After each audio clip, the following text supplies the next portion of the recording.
So we've seen if we're looking at a definite integral, so let's say we consider integral from a to b of f of x dx. We've seen that we can calculate this if we can find an antiderivative. So if we can find f of x so that f prime of x equals little f of x, then the fundamental theorem, so we'll write this as fundamental theorem of calculus, gives that the integral from a to b of little f of x dx, which is the same thing in this case we're saying as the integral of this derivative, is just f of b minus f of a. So if we can find such a capital F, that's great, but you will find that most times when you're asked to find an integral, especially if it's something that comes out of a real-world application, that it isn't possible to find such a function. So we often cannot find an antiderivative. And it doesn't have to be a particularly complicated function. So for example, we don't have an antiderivative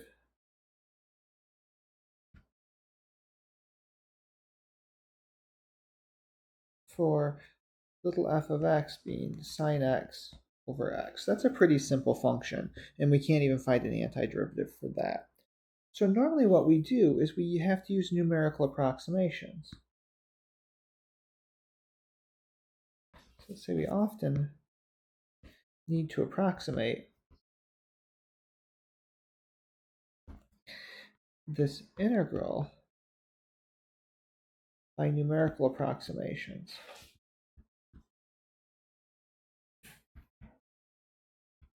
And so far what we've seen is we've seen how to do this with L of n, so left-hand sum or right-hand sum, and a little bit with the midpoint rule, but not very much. And so what we saw is if we take enough rectangles, any of these approximations will get as close to the integral from a to b of f of x dx as we want. That's because this integral is defined as the limit, so if we take enough of them, we'll get as close as we want. So that's great in theory, but in practice,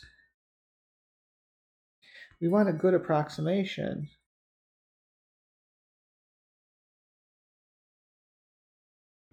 without needing too large of an n.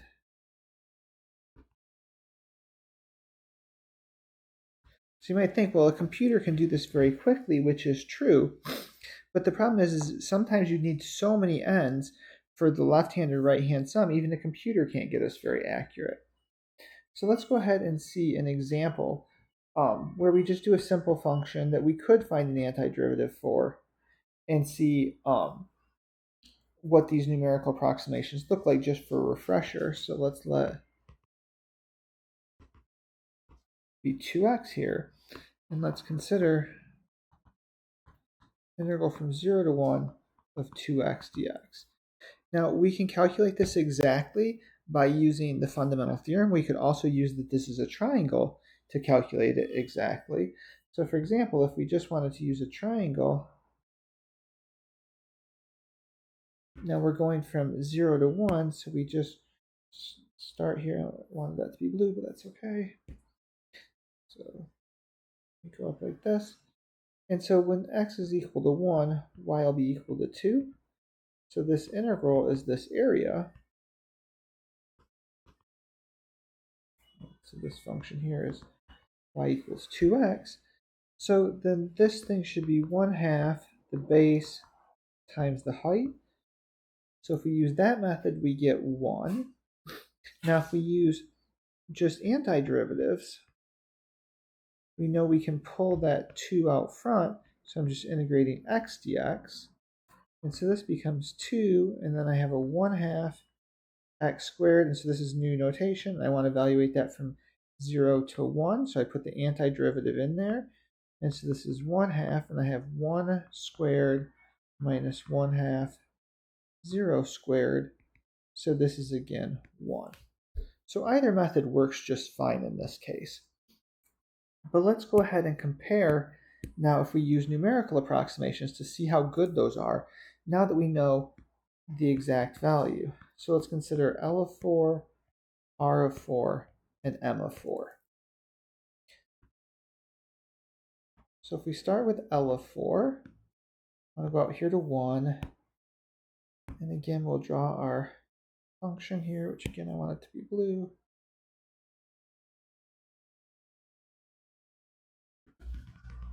So this is at 2, and now I want 4 of these, so I'm going to divide this to be 1/4, 1/2, 3/4, and so my left-hand sum will just touch at 0 there, go up at each of these. Right.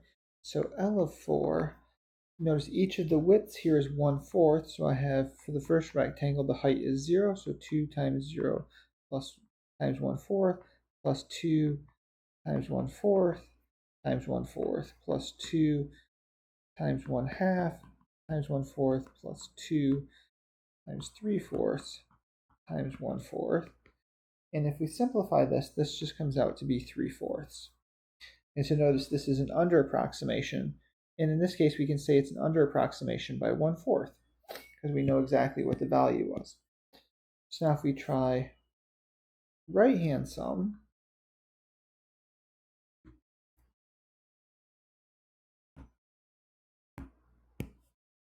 same idea. We go up here. This will be up here at 2. And now we want to break this up like this. We want same tick marks on the axis, but now we want right-hand sums for these. So this will give us a nice over approximation. So the right-hand sum with 4 is 2 times 1/4 times 1/4 plus 2 1/2 times 1/4 plus 2 times 3/4 times 1/4 plus 2 times 1 times 1/4. And so if we work all of that out, this is 5/4. So we see one of them is an under approximation by 1/4, and one of them is an over approximation by 1/4. And so in this case, what's going to happen is, since the midpoint rule is essentially averaging these two, we're going to get the exact value. But let's go ahead and see that as well. So one more picture here.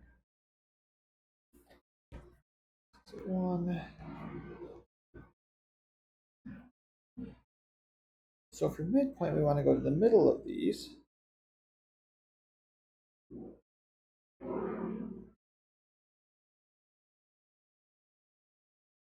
And you can see from this, we're getting the same over approximation as under approximation for each of these. So M4 here, notice this will be at 1/8, and then this is 2/8 and 3/8 and so on. So this is 2 times 1/8 times 1/4, so that's the area of the first rectangle.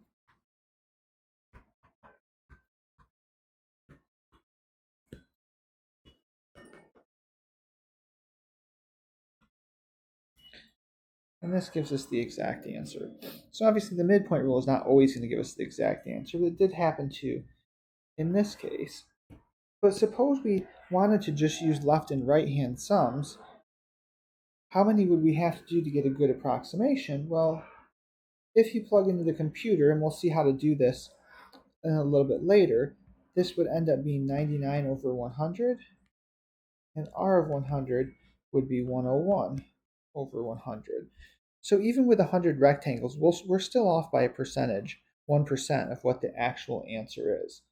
So obviously, in this case, computationally, the midpoint rule is better because it gives us the exact answer. But in general, it was usually almost always it will always be the case that midpoint rule is better than left or the right hand sum. So let's go ahead and look at another example where we don't get the exact answer from midpoint and see what's going on with this. So another one that we can calculate exactly just so we can check and see how far off our calculations are.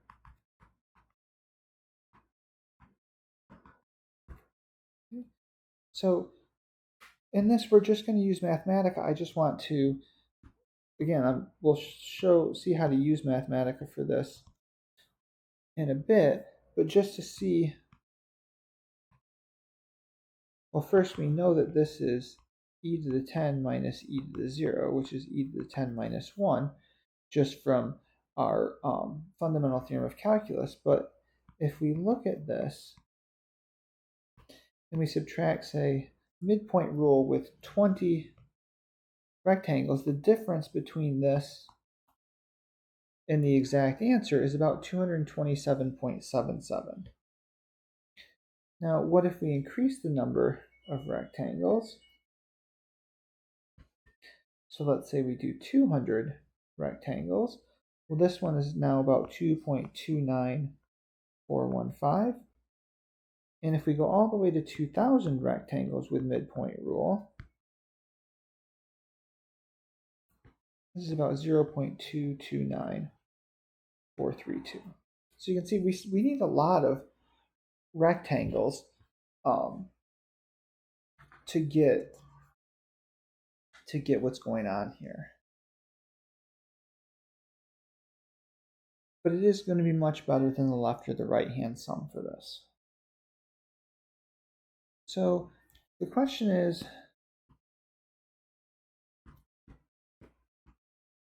are there other methods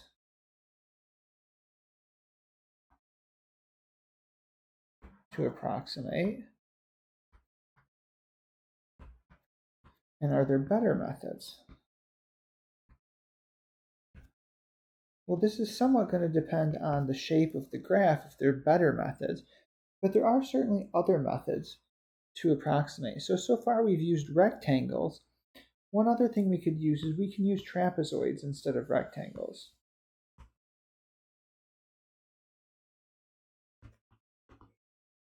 Basically, we need a shape that we can calculate the area of.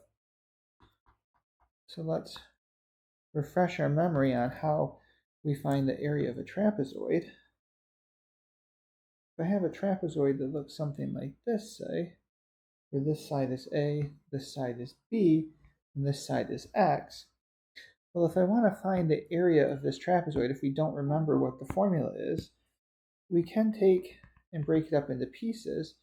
So note that this side here then, this is B minus A. And so what I have is, so the area here, this area equals A times X, and the area up here, this is area, well, 1/2, the base is X, and the height is B minus A. So overall then, if we add those two things together to get the area of the trapezoid, so I have AX plus 1/2 X times B minus A. So this is AX plus 1/2 BX minus 1/2 AX. So this is 1/2 AX plus 1/2 BX, which is 1/2 A plus B times X. So that's how we get the area of a trapezoid.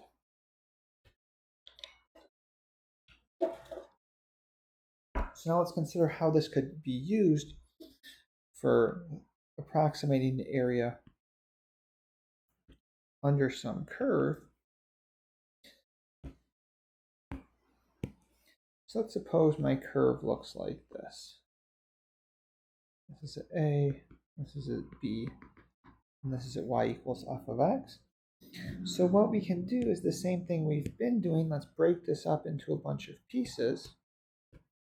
So delta x is b minus a over n, like we've been having. We'll say that xj's is a plus j times delta x.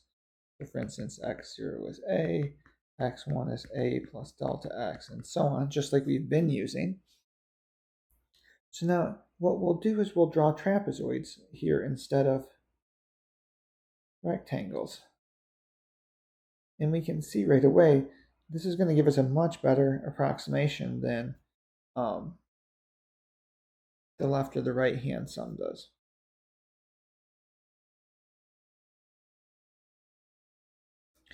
So they look like that. And so then what is the area of one of these going to be? So if this is, say, xj, and this is xj plus 1, well, the width is delta x. So this triangle here, or this trapezoid here, this has area 1/2. And then remember, it's b minus, this should be b plus a up here. So this should be f of xj plus f of xj plus 1, and then delta x. So if I do my entire approximation, we'll call this Tn for trapezoid with n pieces. We'll sum from j equals 0 to n minus 1. And so we will have a 1/2 f of xj plus f of xj plus 1 delta x. And if you notice, this is exactly the left-hand sum plus the right-hand sum over 2. So we're really just averaging the left and the right-hand sum, but that gives us a much better approximation on its own. So now if we want to write this out, though, in a nice formula to calculate, we can do that as well. So we don't want to necessarily have to calculate the full left and right-hand sum. So breaking this up a bit, this is f of xj over 2 plus f of xj plus 1 over 2 times delta x. And now let's write out what each of these terms is. So I have f of x0 over 2 plus f of x1 over 2 plus f of x1 over 2 plus f of x2 over 2. So just evaluating this sum and keep going up. And the last one we'll get is f of xn minus 1 over 2 plus f of xn over 2. And this whole thing times delta x. Now notice this term will go with this term will go with the next one, and all the way up. So what we really get here, the first one doesn't have anything to pair up with, but then all these middle ones do. So they pair up, you have a half plus a half, so they pair up all the way up to f of xn minus 1, and then the last term is, again, doesn't have anything to pair up with, so we get this formula, which we can also write in terms of summation notation.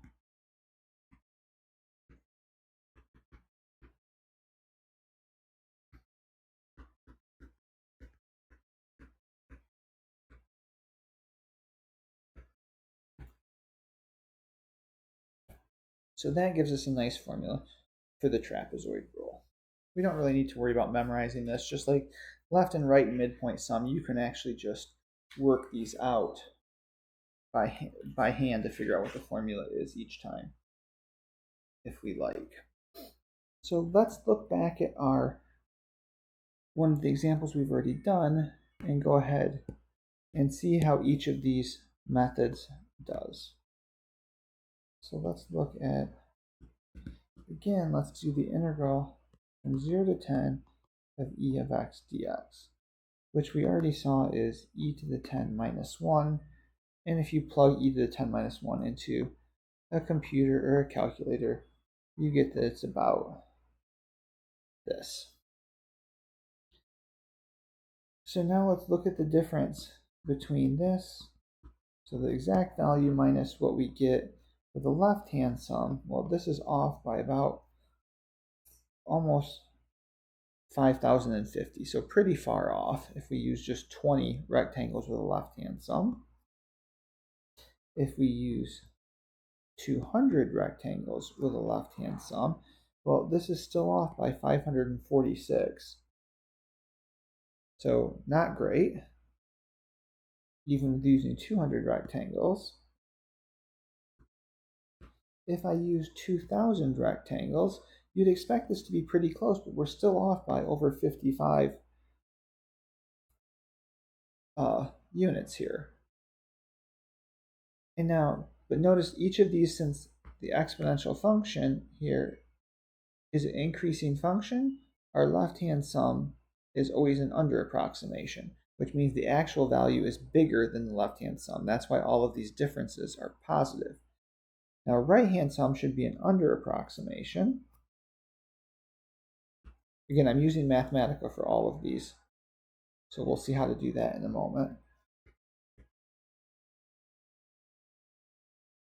So again, this is a pretty terrible approximation, and now we're getting the right-hand sum is an over approximation, so the difference should be negative.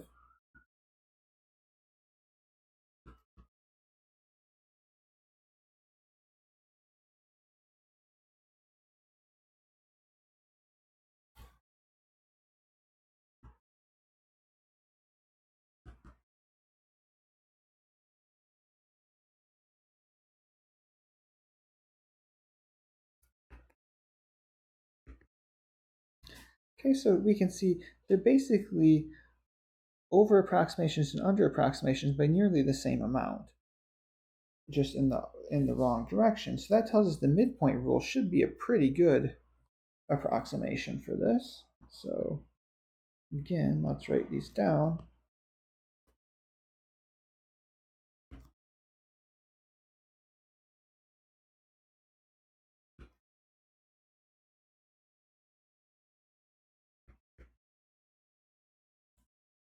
Now notice these are all positive, which should tell us then that the actual value is bigger than the midpoint approximation, and we'll see why that is the case in a bit.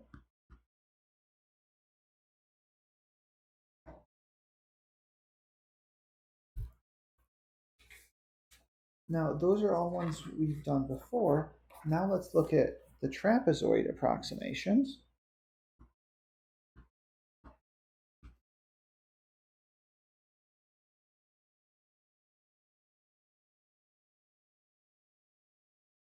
So we can see this is now a negative value, so that means that the trapezoid is an over approximation.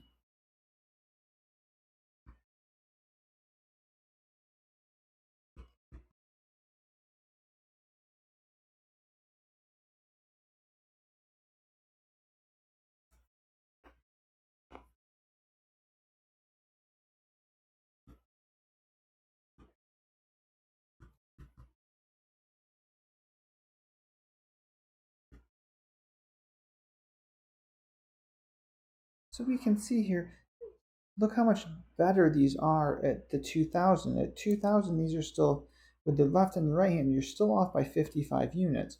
Whereas for the midpoint trapezoid, you're off by less than 0.05. So much bigger improvement here using the midpoint or the trapezoid rule for this.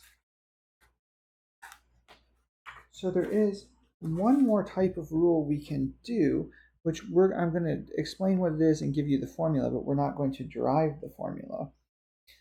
So everything we've done so far has been to approximate the areas using rectangles or trapezoids. So essentially what we can think of that as is if we have our function here, what we're doing is on each little interval here, so xj to xj plus 1, we're approximating the function by a line. So that would be trapezoid rule. Left-hand rule would be like that. Right-hand rule would be like that. But in each case, we're approximating the function with a line.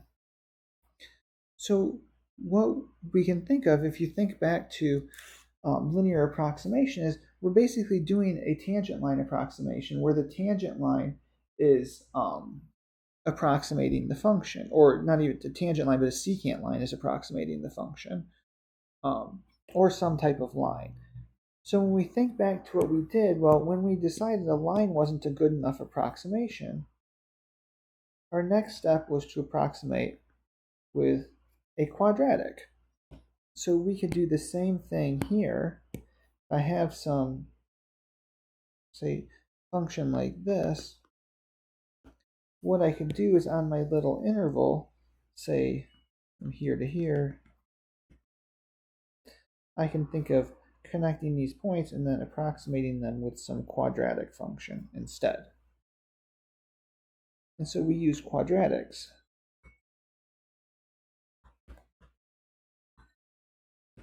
instead of a line. So this rule is called Simpson's rule. So what we do then is how we actually do this approximation is not just any quadratic. We use a quadratic. So any 2 points determines a line, any 3 points determines a quadratic.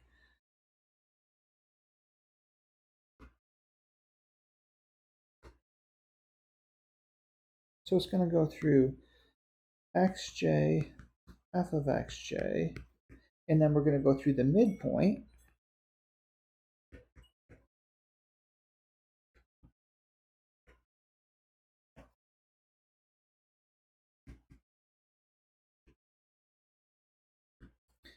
So if we want to think of what that looks like in terms of the picture, if we actually draw this out, then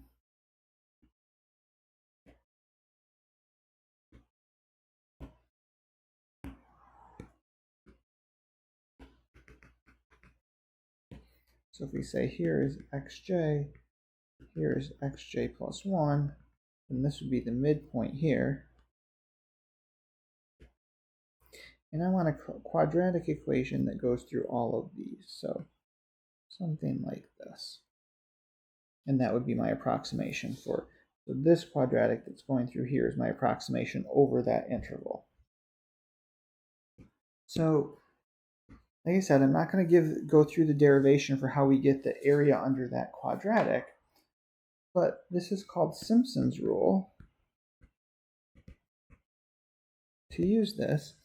And what the formula is Sn is equal to, let's like this, 1/3, and I go f of x0 plus 4 f of x1 plus 2 f of x2 plus 4 f of x3, and we alternate like this all the way until we get up to 2 f of xn minus 2 plus 4 f of xn minus 1 plus f of xn times delta x.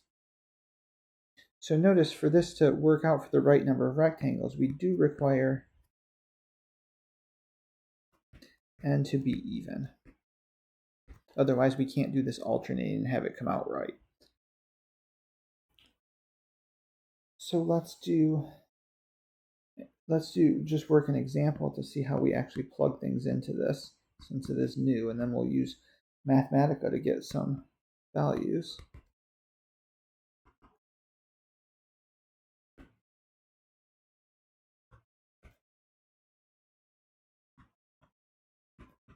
Again, so this is one we can do. We know the fundamental theorem of calculus, so we can get this exactly, and it would just be 1/4.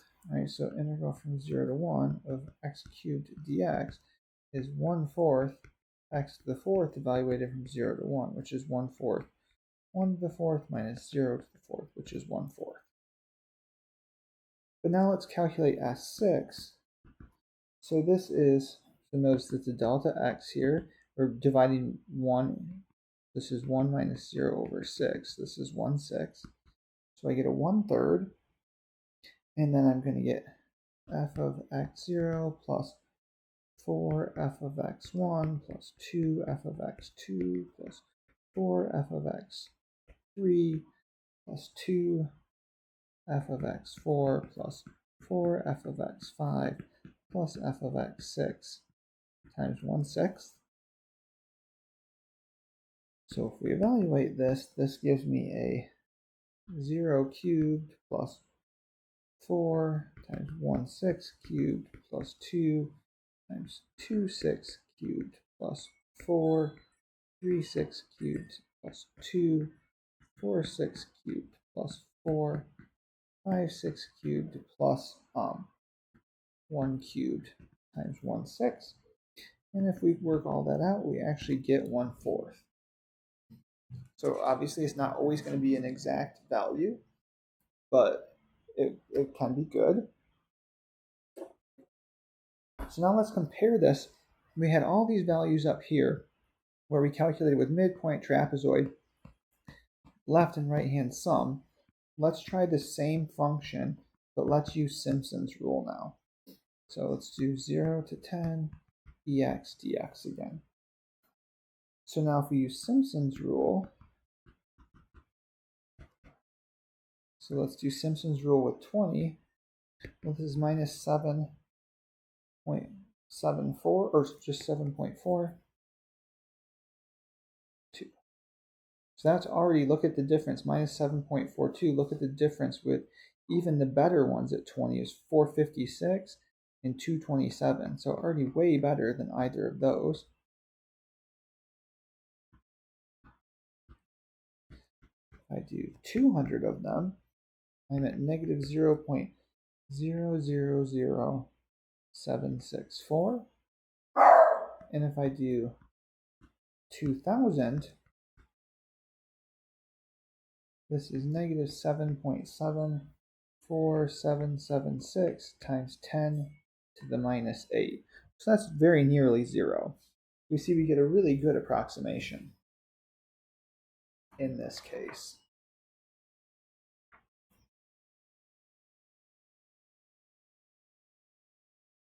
So one other way to calculate this is if you're doing the other ones as well, one can work out from the formulas, which we won't do, but it's 2 times the midpoint rule plus the trapezoid rule divided by 3. Is another way to calculate this, if you were already going to calculate midpoint and trapezoid as well. So let's try a practical application problem of this.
Okay, so let's use a left-hand sum to estimate this amount of fertilizer that we're going to need. So let's draw the picture.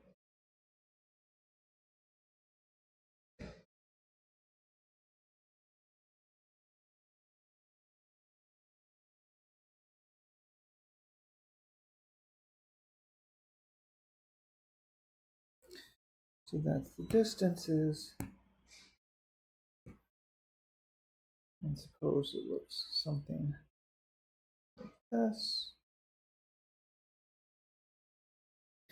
And we're going to say across here is 85, across here is 90, 95, 100, 110, 115, and 120.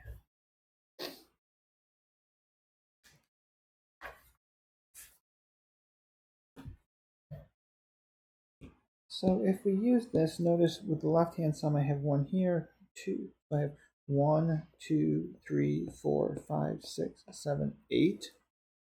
So I want to use L8 here. And this is going to be, the width is 100 for each of the delta x's here. So I'm going to have 0.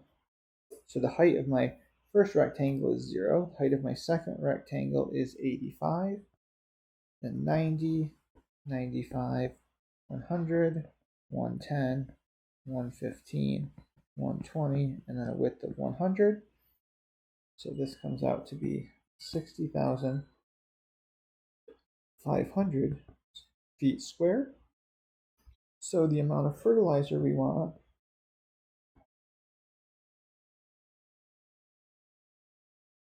is approximately 60,500 square feet, and so this is feet squared, and then we know we need 1 pound of fertilizer for every 200 feet squared. So this comes out to be 302.5 pounds is approximately how much fertilizer we'll need.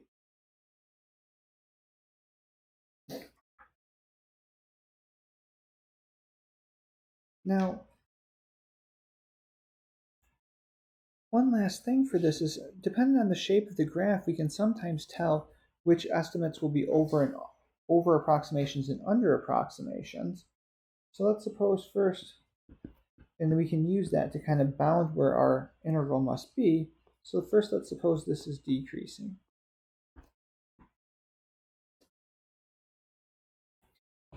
Well, this one's not hard to tell. So if I have decreasing like this, well, I know that my right-hand sums are going to be under approximations, whereas my left-hand sums will be over approximations. So in this case, I have L of n is an over approximation. So maybe we'll write R of n is less than or equal to the integral from a to b of f of x dx. And this is less than or equal to ln of x, so for a decreasing function. And as you might imagine, for an increasing function, we get the opposite. So what this tells us then is, even though we can't tell exactly what it is, we can say, if I calculate ln and rn, I can tell you it's between two values at least. So that can be useful. We don't have just, oh, it's around this number, which is nice, but not necessarily the best thing. We can actually bound it between two. So if I do a left-hand sum and it's increasing, these are all less than. And if I do the right-hand sum, now, notice these will all be overestimates. So in this case, I have my left-hand sum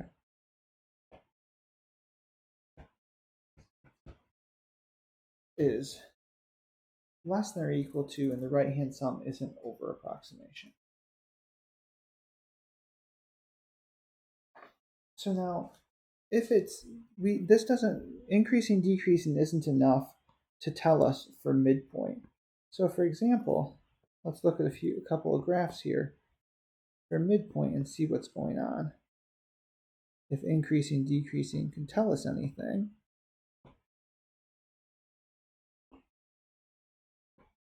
We'll just look with one rectangle just to make it a little bit easier. So if I have a straight line here, if I take my midpoint here, this is going to give me equal. I'm going to have the same amount here as I have here. And that's an increasing function. And what if I have a really sharply increasing function like this? Well, if I look on some interval from here to here, say, midpoint is right here,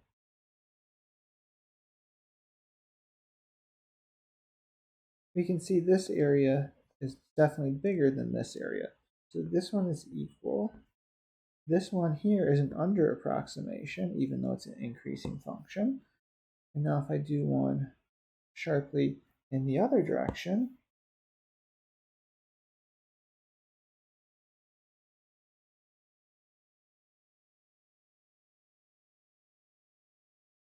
we can see this one should be an over approximation. So what you might notice from this is, even though these are all increasing functions, the difference here is whether it's concave up, concave down, or neither. So what we see is, if it's concave up, now remember, usually a function doesn't have to be concave up, increasing, decreasing forever. So this is just on intervals where it is. So if it happens to be concave up, then I have this is an under approximation. And if y is concave down on AB, then it's an over approximation.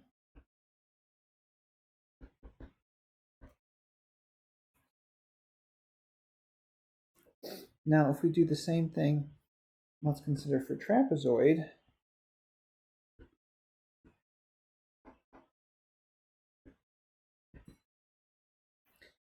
And let's look at functions that are concave up or concave down. Well, this is easier to see because if I go from here to here, clearly the trapezoid is an over approximation. And in this case, clearly trapezoid is an under approximation. So if I put these all together for this one, I have, if f is concave up, so then I had the midpoint was an under approximation, and the trapezoid is an over approximation. And for concave down, I know the trapezoid is an under approximation, and the midpoint is an over approximation. So this can just be useful to put a bound on it. So, you know, if you happen to have concave up, for instance, if you calculate the midpoint, you know that it's even with, so in a case where you don't know the definite integral, so the ones we did above, we could evaluate the definite integral another way to kind of compare our answers. In most cases, you can't actually calculate that integral exactly, or why would you be bothering to approximate it? So if I don't know that I can calculate the integral exactly, I don't have an antiderivative, but I can tell my graph is, for instance, concave up, then whatever I calculate my midpoint to be, I know that whatever the actual value is will be bigger than whatever I calculated for the midpoint. And then if I go ahead and calculate the trapezoid as well, I can put a bound on it. So I can, rather than just knowing my definite integral is bigger than some number, I know it's bigger than some number and less than some number, so I have a good estimate on where it actually is. In the examples we did above, since we could calculate the definite integral, when we did these ones, we could calculate what the integral from 0 to 10 of e to the x dx is. So then I can actually calculate the difference here and see what the exact difference is. But if you think of, if you don't know, say I didn't know what this here is, well, if I can't bound it, then I just know, well, Simpson's rule gives me some number and it's probably going to be a pretty good number, but I don't really know how good of a number it is. Whereas if we use the midpoint and trapezoid, say, I know if I don't know what this number is, I calculate what this number is, and I calculate what this number is, and I know that the actual value will lie between those two numbers. So I can actually get a bound on it and get a good guess for it. And see, you can tell kind of how far off is it possible for your estimation to actually be. So now we're going to go ahead and go through a Mathematica worksheet to kind of see how you can use Mathematica to do these calculations so you're not doing them by hand. Like obviously I didn't add up, 2,000 values of Simpson's rule or trapezoid rule by hand. I used the computer. So we'll go ahead and see how to do that next. So for this video, we're just going to run through this Mathematica worksheet on numerical approximation of integrals. You're encouraged to download the Mathematica worksheet so you can play around with this as well. It should help you visualize what's going on with left-hand and right-hand sums, as well as midpoint, trapezoid rule sums, and then do some calculations with Simpson's rule as well. So I put the instructions in here so you can kind of read through it even if you don't watch any more of this video, but let's just go ahead and go through, kind of see what each of these things is doing. So I've put the commands here, these functions in here for you. You don't have to worry about those. All you have to do is put your cursor in there anywhere and then hit Shift Enter so that Mathematica loads that command. You can get rid of this little thing. And now we can use the command. So we type write Riemann sum plot. And this first entry is our function, which we're going to take to be x squared. We'll take the interval from -2 to 2 and 25 rectangles. So you can change any of these things you like. So suppose we just wanted to do 15 rectangles instead. So you just hit Shift Enter and this gives us a right Riemann sum with 15 rectangles. So it can kind of help you visualize what's going on. We can change the edges if we like. So it looks like this. Play around with it however you want. You can change your function if you want as well. So see, now we have something like this. So this gives us a way to play around and visualize. If we want to, see if we want to put a bunch of rectangles in there, so like, let's say 50 of them. You see it's starting to become a better and better approximation. We'll see kind of an illustration of this better below, but supposing we put 500 in there, it looks like it gives you pretty much the entire area at this point. So that's how we play around with the visualization for a right Riemann sum.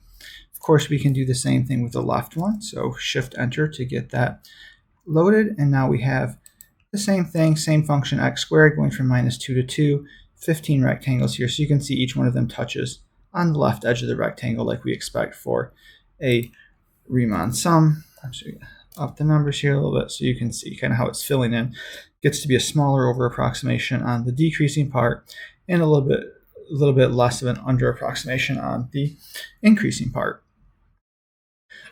So those two commands allow us to help plot and see the different Riemann sums, which you can see with the plot here at the end of it to help you distinguish between the two. We can also just do the calculations of the Riemann sum. So if we want to write Riemann sum here, so in this case it's right Riemann sum. Notice there's no plot with it because we're not going to plot anything. We're just going to do the actual calculation. So again, we're doing x squared from -2 to 2 in 200 rectangles. And that gives us this value. If you want more rectangles, you can just put more rectangles in. See, it just gives you a more accurate answer.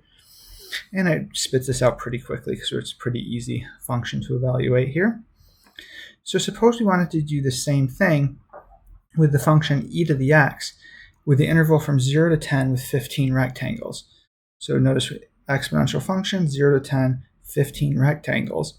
So notice if we do this though, this gives us the exact value of this Riemann sum, which maybe isn't what we're looking for. We might actually just want the decimal approximation to that. So if we want the decimal approximation, we go ahead and put this command, right Riemann sum here, and we put an n brackets, put the command and then another brackets to close it. And so let's change this so we see how it evaluates. And so now this is basically the n is telling Mathematica to give us a numerical approximation. So there's our numerical approximation to it. So if you're looking for a decimal approximation, like even up here where we had the fraction, if you wanted that to be in a decimal, just put n and then the command inside the brackets there. Of course, we can do the exact same thing with a left Riemann sum and get the value here. So we can even put this up to a bunch of rectangles and it still spits it out quite quickly. Now, the idea to help us kind of understand how these things fill in the area under the curve here, we'll make a graph where we can manipulate the number of rectangles. So we see here we're doing right Riemann sum plot, and then we have this manipulate to kind of indicate that we're going to allow us to manipulate things. So we'll look at the function x squared on the interval from -2 to 2. We use between 5 and 50 rectangles here. So notice, so let's go ahead and enter this. So we have the function as the first entry, and then -2 to 2, that's giving us our interval there. The next term here, 5, that's the minimum number of rectangles our graph will show, and the second one is the maximum amount. And so now we can see we start here with 5 rectangles, and as we drag this over, it increases the number of rectangles, so we can kind of see how this is filling in as we go. And if we up this number a bit, so let's go up to 500 instead, this really lets us see how it fills in. So we can see, okay, we're filling these in pretty good, and now as we're getting up here with hundreds of these, you can see it's starting to just fill everything in so that you're getting closer and closer to the exact area under the curve. So it's not going to be the exact area for any particular number of rectangles, but it will get closer and closer with the number we have. Of course, we can do the exact same thing with the left Riemann sum. So let's do this. Let's maybe change our function a bit here from the one that we started with. So let's talk about, say, exponential function.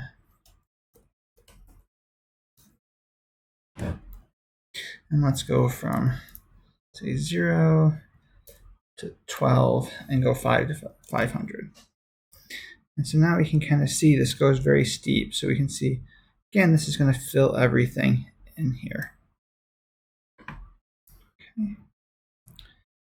So that kind of gives us our visualization and ways to calculate the left and right Riemann sums.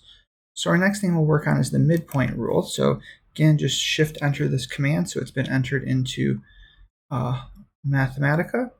And here we'll look at the function cosine of x. Notice we have to capitalize cosine, just like we did with exponential. Our interval here is going to be from minus 2 pi to 2 pi, and this shows us with 10 rectangles here. And so if we want to increase the number of rectangles, of course, just change this.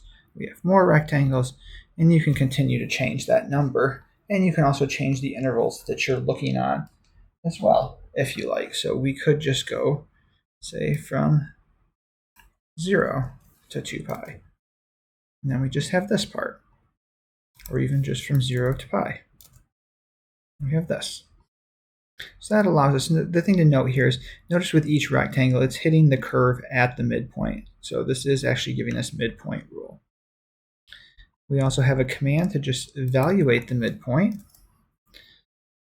So 0 to pi over 2 with 100 of them. And we put in the n around it because otherwise we're going to get a bunch of sums of cosine values, and we want the numerical approximation. You can see we're pretty close to 1 here. If we had used yet less of them, we're still pretty close to 1, but not as close. So we can see, though, this gives us pretty good approximation. So if you were to actually evaluate this integral, the integral of cosine of x from 0 to pi over 2 dx, and you use the fundamental theorem of calculus, we would get 1 for this. So it's pretty close approximation. Okay, so if we put, say, 1,000 in there, it's probably not going to be able to tell the difference. Yeah, so you can't even distinguish it from the exact value at that point. We can do another graph with sliders here. So same idea. Here we have x squared from minus 2 to 2, 5 to 100 rectangles. And so just notice if we pull the slider here, we're just filling it in. And notice this fills in pretty quickly to this. Finally, we'll get to trapezoid rule and Simpson's rule as well. So trapezoid rule we'll go ahead and do graphs for. In this case, our function's x squared. We're going from minus 5 to 5 and using 4 trapezoids. We start with a small number here on this picture so that we can actually see the trapezoids. We'll see as I increase that 4, it gets very hard to tell the difference between the trapezoid and the curve in the pictures. So notice our function here is concave up everywhere. And so these trapezoids, these are secant lines. So these are always going to be above the graph for a concave up function. So this is going to give us an over approximation of our graph. So notice here, even if we just change this to, say, 20 trapezoids, it's very hard to see that there's any difference between them. So there is a difference, of course, because this is x squared and these are secant lines. They don't hit exactly, but it's hard to see from the picture. We also have a rule to compute the trapezoid. So we're going to look at the function f of x is equal to sine x squared on the interval from 0 to pi over 4 with 100 trapezoids. The difference with this one from the ones we looked at before is there's no simple antiderivative for sine x squared. So this isn't one we could use fundamental theorem of calculus to evaluate. We have to actually use numerical approximation on this integral. So here, let's go ahead and change this. We'll start off with 10. And see we're 1.578. If we change this to 100, we're 1.571. So it's actually a pretty good approximation right from the start with only 10 trapezoids. This is one of the benefits of using midpoint, trapezoid, and then Simpson's rule over left and right hand sums, is even though any of those rules will converge to the exact area if you let there be enough subdivisions of your interval, these ones, trapezoid, midpoint, and Simpson's converge much faster. So it's better for computations because you have to use less subdivisions of your interval from A to B. And finally, our last one is Simpson's rule. There's no picture here for this. Just remember, instead of secant lines here, we're using quadratics that go through the left edge point, the right edge point, and the midpoint of each subinterval. So go ahead and do this, and then we can just go ahead and evaluate here. So let's start off with, say, 20.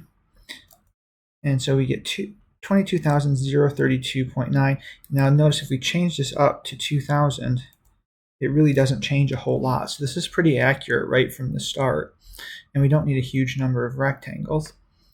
We can also see this by playing around with functions that we can integrate exactly and then using Simpson's rule and other rules. So this first command here is calculate the exact integral of e to the x from 0 to 10, and then we're going to subtract Simpson's rule approximation from that.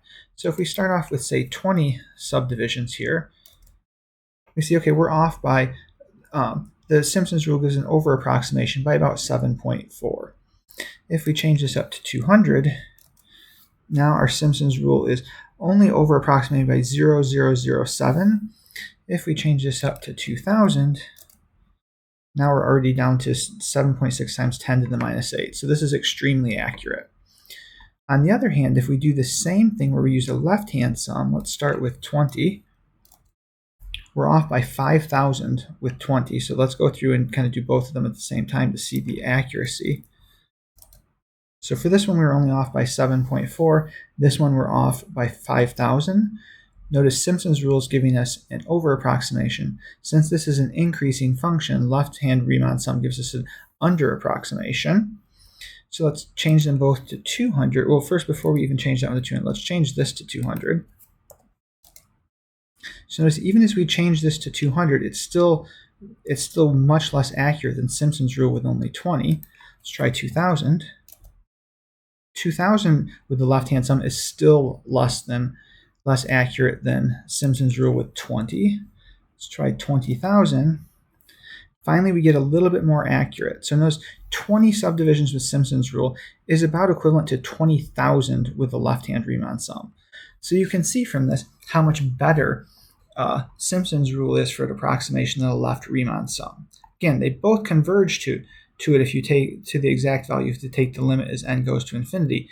But for this one, we have to do 20 calculations. This one, we have to do 20,000 calculations. And if we go even to just 200 on this, we're at 0.007. So let's add another 0 to this. And notice now it's starting to take some time to compute. It didn't give it instantly. It took a second there. So let's try, see if we can do one more. See, now it's taking some time to do the computations because now we're doing 22 million rectangles. So Simpson's rule with 200 was instantaneous. Now, even to try to get even close to this with the left-hand Riemann sum, the computer's still running here to do this. And so it's finally outputted this. Notice we're still not even close to as accurate as it is with Simpson's rule. So this just tells you why we want these different rules isn't because theoretically the other ones converge to something different. They all converge to the same thing theoretically. But in terms of actually doing computations, you can do 200 calculations of this or 2 million, and you'll still be better with 200 with this. So computationally, we wanted to use the methods that are most efficient for getting the best approximation. So again, suggest you download this worksheet, open it up in Mathematica, and go ahead and play around with this to kind of get a feel for what's going on with these different rules and how accurate each of them is.